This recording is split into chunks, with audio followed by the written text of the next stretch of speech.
I'm Joe Bob Briggs, and I thought that perhaps this evening you would like to hear me give my explanation of the second law of thermodynamics, because both Monstervision movies are adaptations of the famous H.G. Wells novel, The Time Machine. The first feature is the classic Oscar-winning Time Machine, starring Rod Taylor. After that, we have the funkier version, the one with Malcolm McDowell and Mary Steenburgen, Time After Time. But in both cases, we're dealing with a fourth dimension paradox. Namely, if you get forward in time and get killed, then how did you go forward in the first place? Because you never existed at the point where you started. And if you go backward in time and kill your grandfather, then how are you ever born? See Monstervision host Joe Bob Briggs next on TNT.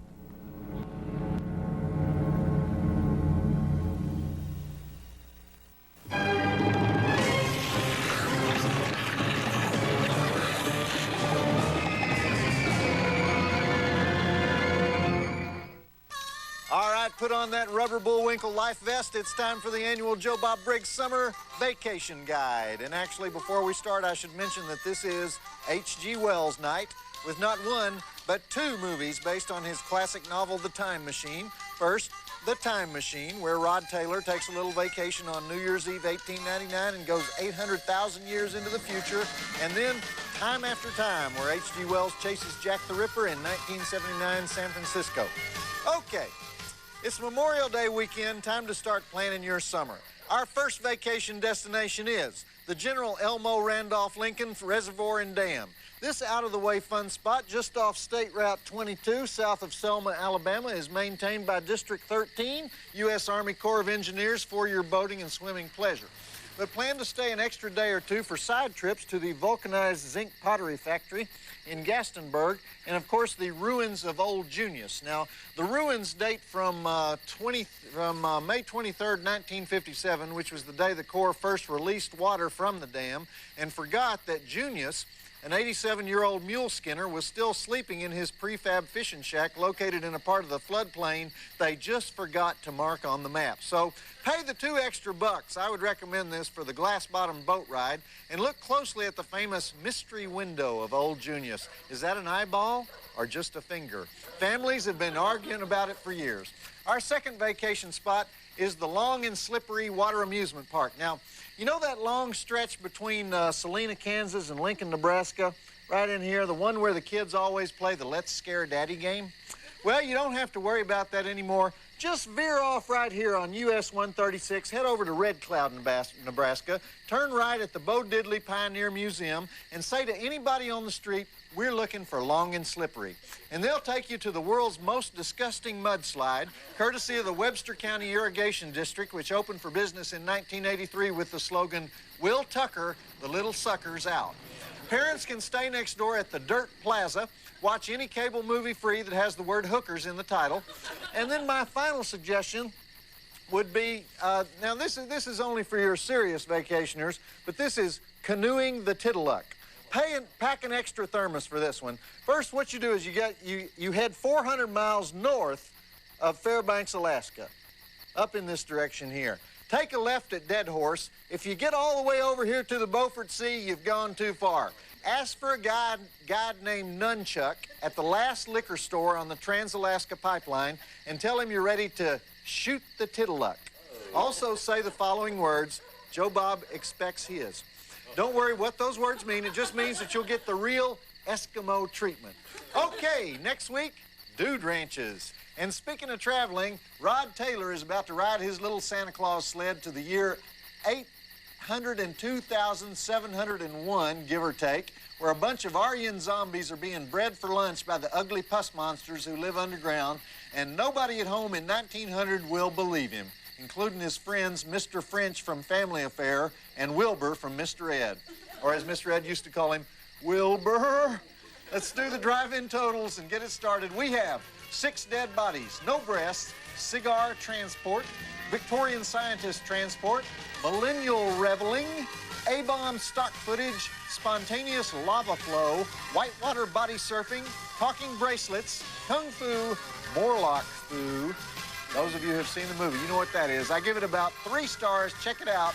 And don't forget, after this, Jack the Ripper rides the sled again in Time After Time. Okay, roll it.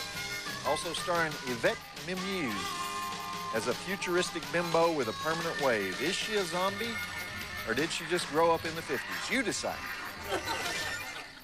Rusty the Mail Girl here, inviting you to visit our Monstervision website. This is the place to get the scoop on zombies, ghouls, road warriors, or whatever happens to be the late-breaking story on this week's show. Check out our Playmate of the Week, or try your luck at the Monstervision caption contest and win a free t-shirt. Or visit Joe Bob's mailbag page where you can see your favorite fan mail of the week. To find us on the internet, go to tnt.turner.com/Monstervision. I'll be waiting. Visit the Monstervision website at tnt.turner.com/Monstervision. Back to Monstervision host Joe Bob Briggs and the Time Machine on TNT. Okay, believe it or not, those were Oscar-winning special effects. Pretty impressive, aren't they? Remember, this movie was made in 1960 when time-lapse photography of flowers blooming was considered revolutionary. Or maybe there just wasn't a lot of competition that year. So anyhow, I thought this would be a good time to demonstrate how scientists today think time travel could be possible. And to help me out, because it's a holiday weekend and there's no mail this weekend, is the relaxed and rusted Rusty, the TNT mail girl. And oh, I see Regal Lanes was open. That's good. No, actually they weren't, and Billy says you owe him a six-pack. Well, tell him I'll buy it with the 200 pesos he still owes me from the last poker night. Here, grab an end of this. Okay. All right, this sheet represents space-time. Now, don't ask me exactly what space-time is. Let's just say that when you put space and time together, you get space-time. So, you see a couple of tennis balls there? Oh, yes. All right, grab those. Now, roll one of those tennis balls on this space-time. Okay. Okay. Now, see what it does? See how the ball distorts the sheet when it rolls to the center? That represents matter distorting space-time. Now, roll the other ball on there. Okay, see? The other ball is dragged toward the first ball, because the first ball distorted the space-time. Now, take out the tennis balls and put the bowling ball on there. I don't think I can hold the sheet and put a bowling ball on it. All right, I'll do it. All right. So, now we have, all right, hold tight. Now, watch how the bowling ball distorts the space-time. Ready? Hold tight. Yeah. Okay, see, it rolls right to the center of space-time. Whoops. Sorry. No, that was supposed to happen, just not in that particular way. But do you know what that is?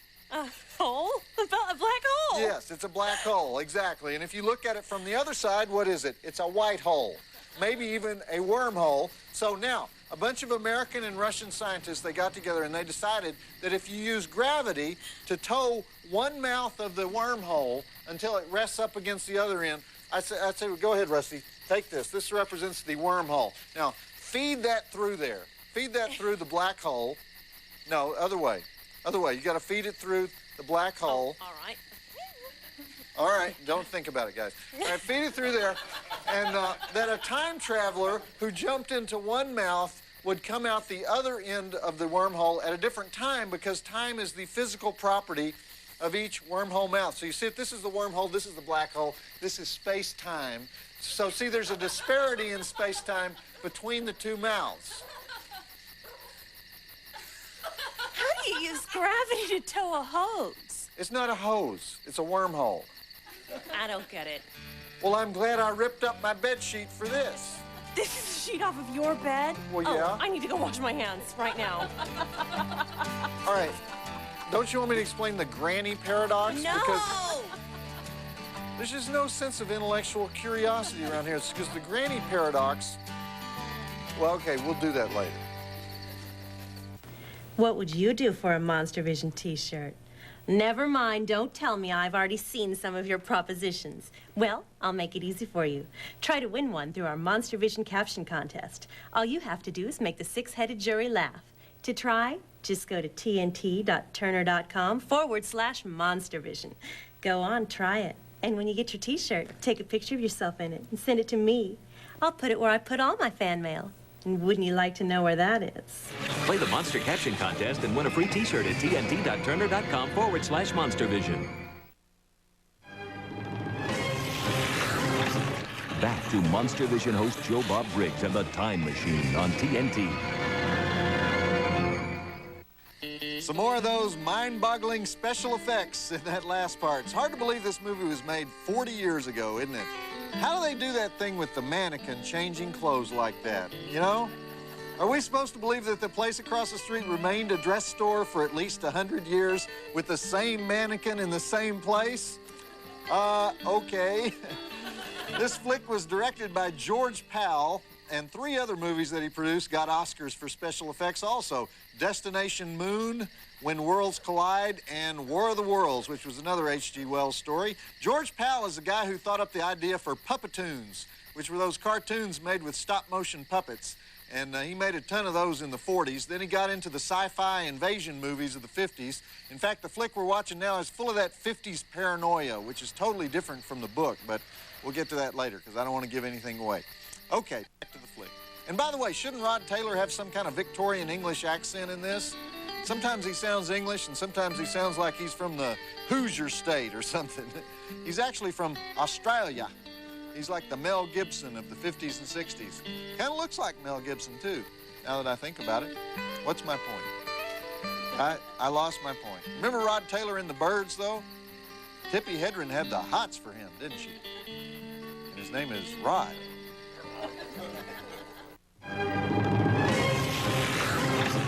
Back to Monstervision host Joe Bob Briggs and the Time Machine on TNT. The yummy Yvette Mimieux as Weena, looking very mannequin-like herself. Ironically, one of the other movies that Yvette Mimieux did in 1960 was Where the Boys Are, which was written by George Wells.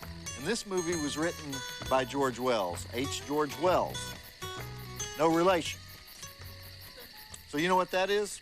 That's a fact that appears to have significance but has absolutely no meaning, which is what Monstervision is all about, right? Our favorite Yvette Mimieux flick around here is, of course, Jackson County Jail from 1976, co-starring Tommy Lee Jones, where Yvette gets thrown into a small-town southern jail where she's brutally raped by the sadistic redneck jail guard, and then she busts out and gets her revenge. Excellent Roger Corman-produced flick from his golden era. Check that out. And right now, though, let's get back to the movie because Rod Taylor's hacked off because all these kids do is swim and dance and play. Bad kids. And you know what the worst of it is? They don't take care of their books. And here it is Memorial Day, too. Let's observe a moment of silence for all the soldiers that we're honoring this weekend. Memorial Day, it's for soldiers, right? Memorial Day? Well, the word memorial is not much of a clue, all right? You know, there are a couple of you out there who followed me throughout my career. I know that because I see you lurking around in the bushes outside my bedroom. So you may know about the Find That Flick contest I used to run in the newspaper. Well, we've added it to the Monstervision website, and I could waste your time explaining all the details of it, but just check it out. Test your horror flick knowledge and win a cheesy prize. Go to TNT.com/Monstervision and look for Find That Flick. And, stop following me throughout my career. You're really starting to get on my nerves, okay? Visit the Monstervision website at tnt.turner.com/Monstervision. Back to Monstervision host Joe Bob Briggs and the Time Machine on TNT. All right, make that blank stare work for you, girl. I can see why Rod Taylor likes old Weena. That's just how I like them. Pretty, self-sacrificing, and dumb as a box of rocks. Honey, go on down to the 7-Eleven and get me some more of my medicine. And don't stick your hand in the fire, all right? I'd show her out of the dark ages anytime, if you know what I mean, and I think you do. So let's get back to the flick. And, you know, a woman who doesn't know what the past or the future is. Think about that. Because she'll never say, what girls were you with before me? Did you love her? And she'll also never say, I want to talk about our future. It's just like, would you like to have a picnic? Where is Yvette? She's still around, right? Hey, you know what? We want to give you some free junk we have laying around here. Do you realize just what links people will go to get free junk? Find out by checking out the Monstervision website. We have these weird contests like Find That Flick, the ever-popular caption contest where you try to make the six-headed jury laugh, and there's the Playmate of the Week, setting new standards in what is considered beautiful. And then, scariest of all, we have viewer mail from the truly deranged. So go to tnt.turner.com/Monstervision and try to realize every Webster's dream to act like a bigger idiot than yours truly, Joe Bob Briggs. There could be some free junk in it for you to clutter up your dresser drawer until it's time to move again. You have to throw it all out. Visit the Monstervision website at tnt.turner.com/Monstervision.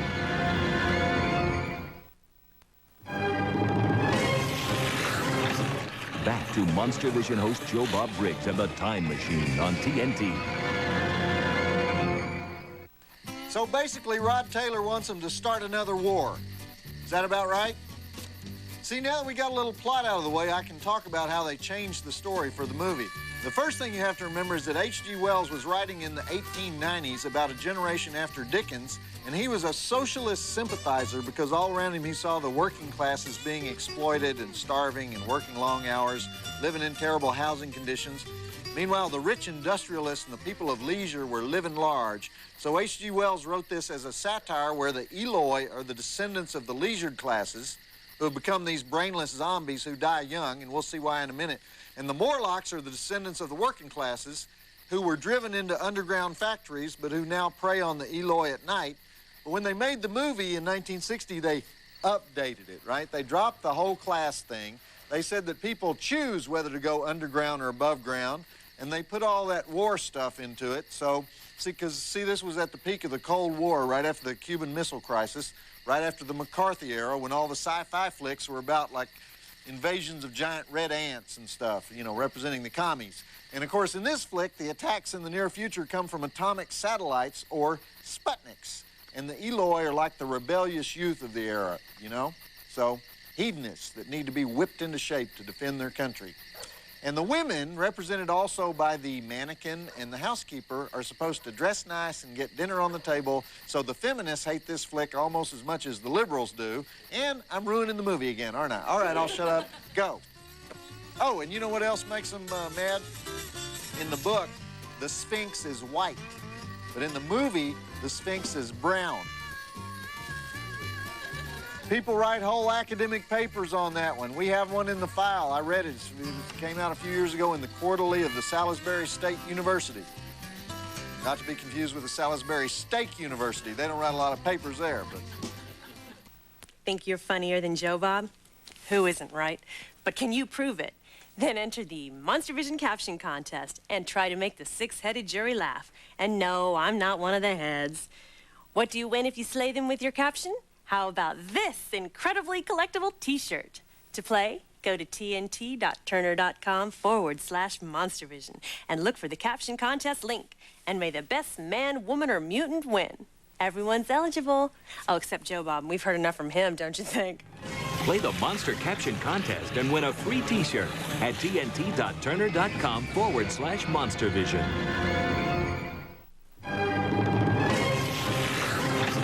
Back to Monstervision host Joe Bob Briggs and the Time Machine on TNT. That part always gets to me, you know. I just feel like the proud papa when the Eloi kid with the bowl haircut makes his first fist and kills the Morlock, don't you? All they needed was for Rod Taylor to hand him a cherry lifesaver and I would have been a goner. That big Morlock fist fight looked pretty lame, though. But I like the guy in the fire suit. I always like a good fire suit scene. Always comes down to cannibalism, doesn't it, in these movies? They were eating the Eloi. Soylent Green is people! Soylent Green... Oh, sorry. Carried away. Wrong movie. All right, Soylent Green. You know Soylent Green. All right, time for the exciting, not-by-the-book conclusion to The Time Machine. Roll it. Here comes the scene that really annoys the feminists because a male Eloi saves George. And now George and Weena talk about... Wella Balsam hair care products. You're not going to believe it. You'll see. Stay tuned for more Joe Bob Briggs on Joe Bob's Last Call. Coming up next on TNT.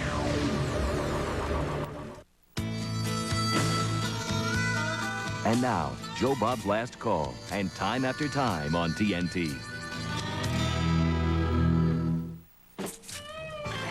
Everything tied up very nicely there at the end. A very English ending, wasn't it? He has all the time in the world. Did you guys notice that scene the feminists hate? It's the one where all Weena wants to talk about is hairstyles, and Rod Taylor calls his housekeeper old and useless. That really makes their blood boil. In the book, H.G. Wells has a manservant, and Weena dies. And then he goes 30 million years into the future where man is a little football-sized thing hopping around like a turtle with a couple of feet missing. Pretty bleak in the book, but actually I would have liked to see that. Anyway, I want to let you know that next week we have Bridget Fonda in a mini dress running around killing people in Point of No Return, and the early Oliver Stone flick, The Hand, where Michael Caine's severed limb runs around killing people. Well, it doesn't run around, it crawls around, fingers around. Okay, I'm Joe Bob Briggs, and speaking of kinky, what if you fell in love with a guy, slept with him, and then found out he was H.G. Wells and he traveled to your apartment in a time machine? Sure, we've seen the story before, but have we seen it with Malcolm McDowell wearing a tweed suit the entire movie? I think not. Of course, you know what I'm talking about.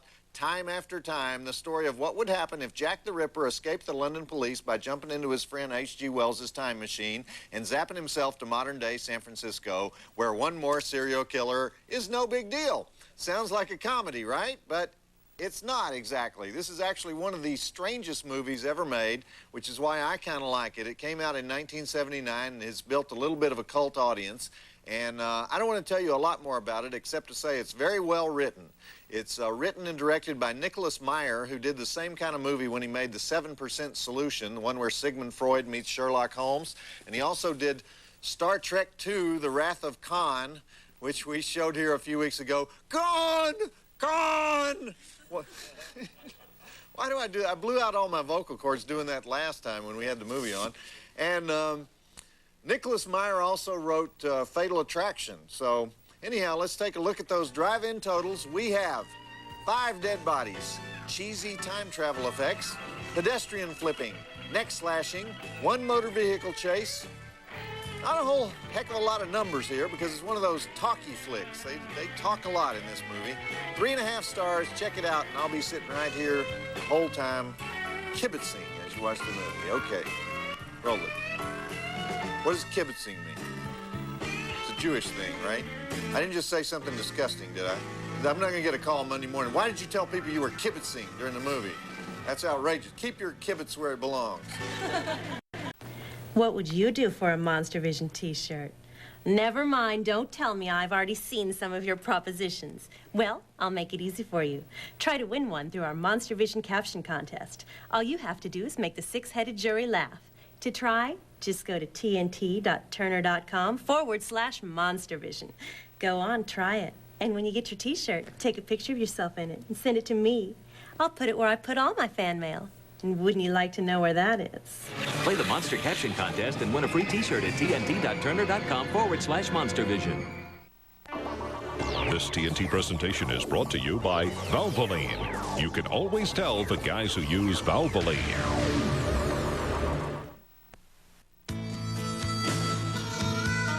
Back to Joe Bob's Last Call and Time After Time on TNT. Well, who can resist this story? There are some stories that even if you don't do them that great, just the idea of it makes you want to watch it. And that's what we have here. The goofy utopian writer and inventor trying to catch the cold-blooded killer, the 1890s contrasted with the 1970s. And Malcolm McDowell has got this character nailed, hadn't he? Just cornball enough to be charming. So, what do you need now?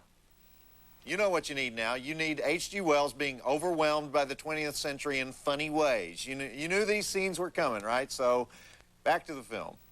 And by the way, did you guys recognize Corey Feldman as the little kid in the museum right after all the 1970s time travel effects? And I liked how those effects were kind of similar to the ones in the first movie, little homage to the time machine. It's kind of cool watching these movies back to back. I have a question, though. In all these time travel movies, you can understand the first time a guy sees something weird, like he almost gets hit by a car because he doesn't know what a car is, ha, ha, ha, you know. But then after the second and third and fourth time, you think maybe he's just stupid, right? You want to say, hey, buddy, you're in a different era. Shouldn't you start figuring out that everything is going to be weird, everything's different, but they never start expecting the unexpected. They're just as surprised by the 8th thing that happens to them. Are you following this? Yeah. Okay. You just don't care, do you? No. You know, there are a couple of you out there who've followed me throughout my career.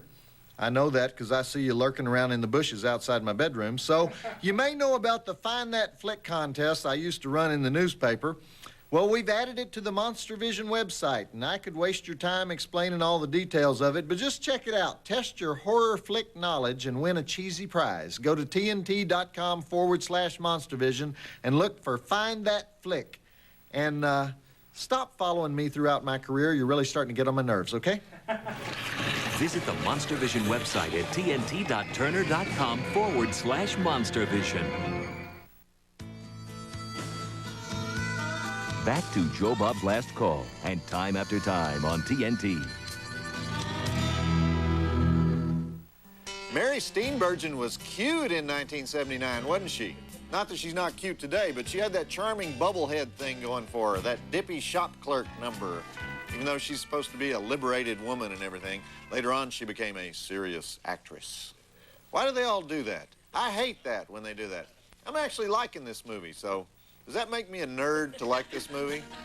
Of course, I am a nerd, because how else could you do this for a living? But sometimes the truth hurts. Hey, you know what? We want to give you some free junk we have laying around here. Do you realize just what links people will go to get free junk? Find out by checking out the Monstervision website. We have these weird contests like Find That Flick, the ever-popular caption contest where you try to make the six-headed jury laugh, and there's the Playmate of the Week, setting new standards in what is considered beautiful. And then, scariest of all, we have viewer mail from the truly deranged. So go to tnt.turner.com/Monstervision and try to realize every Webster's dream to act like a bigger idiot than yours truly, Joe Bob Briggs. There could be some free junk in it for you to clutter up your dresser drawer until it's time to move again. You have to throw it all out. Visit the Monstervision website at tnt.turner.com/Monstervision.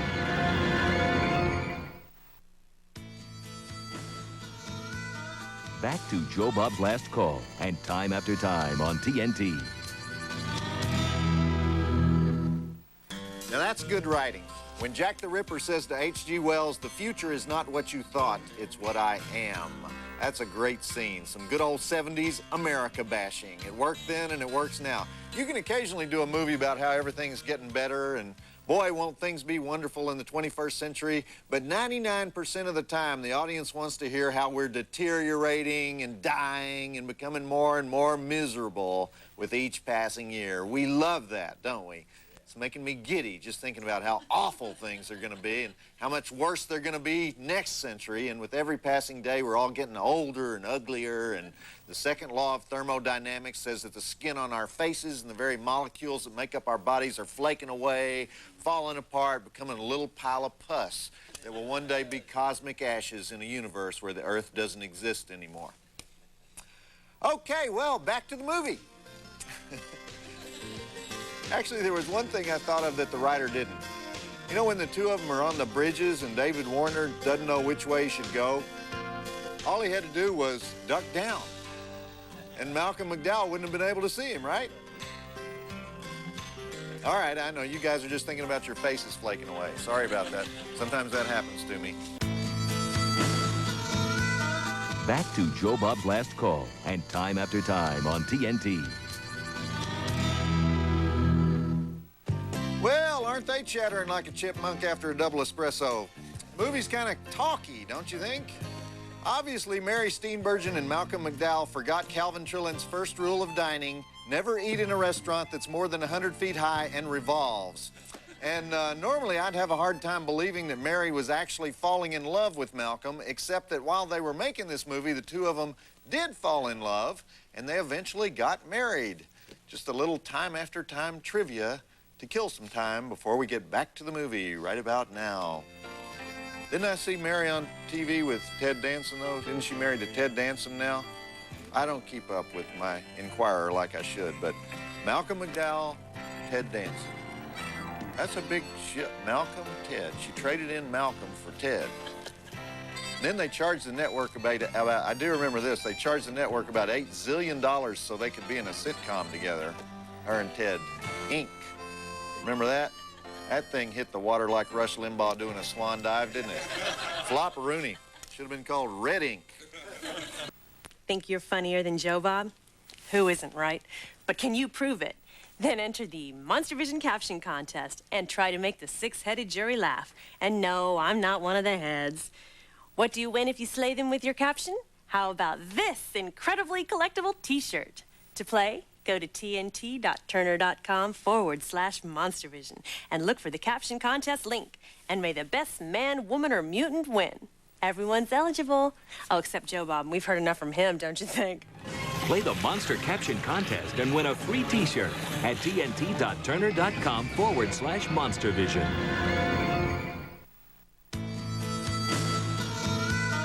Back to Joe Bob's Last Call and Time After Time on TNT. Well, I think that's just about enough of the cutesy little scenes where H.G. Wells confronts the 20th century. You know, the movie theater where he dives under the seats, grinding up the spoon in the garbage disposal. I think we pretty much mined that vein. You know what I mean? A lot of talking going on here. This is known technically as the part that drags in the middle. It's just about over, the middle part, that is, so hang in there. And I hadn't even mentioned David Warner, though. Good job, right? Looking real greasy and demented. Okay. Start it up again. You know who's in this movie? Shelley Hack is in this movie as one of the women who works in the museum. I didn't notice her, though. Did you? I just know that she's in there somewhere. Maybe she hadn't been on yet. Shelley Hack, standing there like an extra. Why are we fascinated by stuff like that, see? Because it shows that they suffered. We love that, right? Okay, fire away. I can take it. Hit me with your best shots. You're going to reduce me to tears, aren't you? You're going to emasculate me with your mail, as usual. But if you got something to say about tonight's movie, or me, or the mail girl, or the war in Kosovo, then I invite you, because I am a masochist, to contact me at my personal email address, monstervision@turner.com, or you can visit the Monstervision website at tnt.turner.com/Monstervision and send a crushing, mean-spirited email from there. Or you can even do it the old-fashioned way by sending a letter to Monstervision, care of TNT Programming, 1010 Techwood Drive, Atlanta, Georgia, 30318. So I've given you 3 ways to nuke me. I would remind you, God is watching what you write. Visit the Monstervision website at tnt.turner.com/Monstervision. Back to Joe Bob's Last Call and Time After Time on TNT. You know the great thing about this movie? It's about H.G. Wells, right? And H.G. Wells is one of those guys, you pick up his books at a secondhand bookstore, you read about 30 pages, and then you think, I'll get back to this later. I need to go clip my toenails, because the guy was just not a brilliant prose stylist, you know? Now, I'm going to get mail here, aren't I? Because H.G. Wells fans, Somonex, the man was boring. I would rather watch this movie about H.G. Wells than read H.G. Wells. You know how I told all about the book during the first movie? Well, you can thank me for saving you the effort, because War of the Worlds, like he's in War of the Eyelids. Okay, roll film. Or maybe I'm just shallow. Joe Bob, I saw this movie in 1984, and it had a girl in it, and she's sitting by this tree. What movie was that? People, we have got to have more information than that when you're submitting something for the Find That Flick contest. Now, normally, if you give me a plot description, I will know the title of the movie you're trying to remember. But if I can't answer it, hundreds of my fellow drive-in mutants can, because I got fans that watch 32 movies a day. They never leave their apartments. So to find out how to play and all the free junk you can win, visit the Monstervision website at tnt.turner.com/Monstervision and look for the Find That Flick contest. Back to Joe Bob's Last Call and Time After Time on TNT.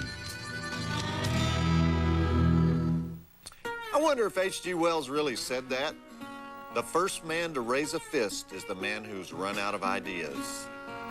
Sounds like something he would say, right? Nobody in Hollywood would write that. Can't use it in a Schwarzenegger movie, right? I say it's authentic. We could actually look it up, I guess, but that would involve going and actually getting the encyclopedia down off the shelf, and I've already had 3 of these babies tonight. So let's just continue with the flick. The Ripper is going to kick Mary Steenburgen's butt right here unless HG bucks up. Comprende?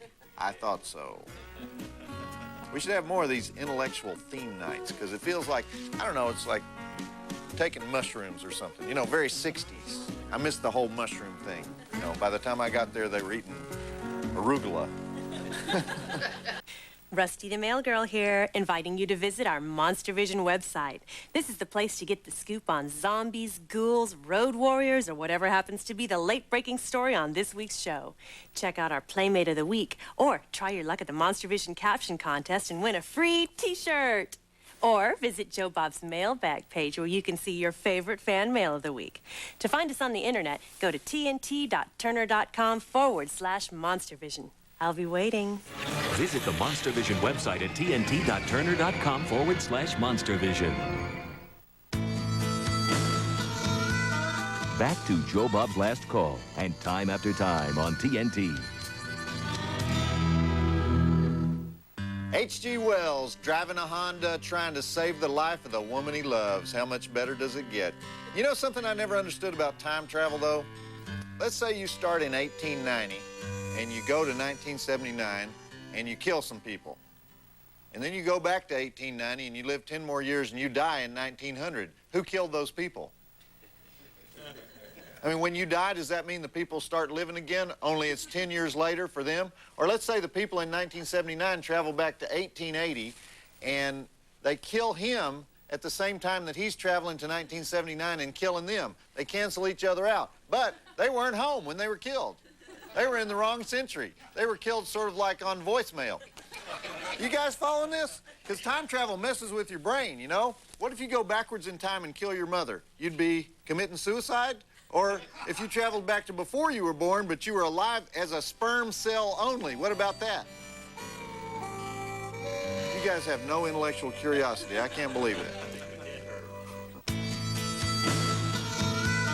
Back to Joe Bob's Last Call and Time After Time on TNT.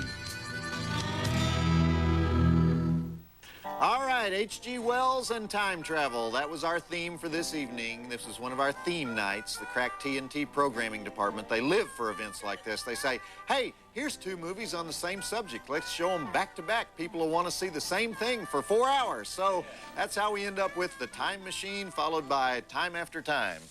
Okay, I want to remind you that next week we got the American version of La Femme Nikita, Point of No Return, with Bridget Fonda as a sexy hit woman, and The Hand, directed by Oliver Stone, before he got all political on us. And that's it for me, Joe Bob Briggs, reminding you that a clear conscience is usually the sign of a bad memory. Did you guys hear the one about Bud and Jim, this couple of drinking buddies who work as airplane mechanics in Atlanta? And one day the airport is fogged in and they're stuck in the hangar with nothing to do. And Bud says, man, I wish we had something to drink. And Jim says, me too. You know, I've heard you can drink jet fuel and get a buzz. Oh, no. You want to try it? And so they pour themselves a couple of glasses of high-octane hooch and they get completely smashed. The next morning, Bud wakes up and he's surprised at how good he feels. In fact, he feels great. No hangover, no bad side effects, nothing. Then the phone rings, and it's Jim. Jim says, hey, how do you feel this morning? Bud says, I feel great. How about you? And Jim says, well, I feel great, too, but you don't have a hangover? Bud says, no, that jet fuel is great stuff. No hangover, nothing. We ought to do this more often. Jim says, yeah, well, there's just one thing. Bud says, what's that? And Jim says, have you passed gas yet? And Bud says, no. And Jim says, well, don't, because I'm in Phoenix. Oh, Joe Bob Briggs reminding you that the drive-in will never die.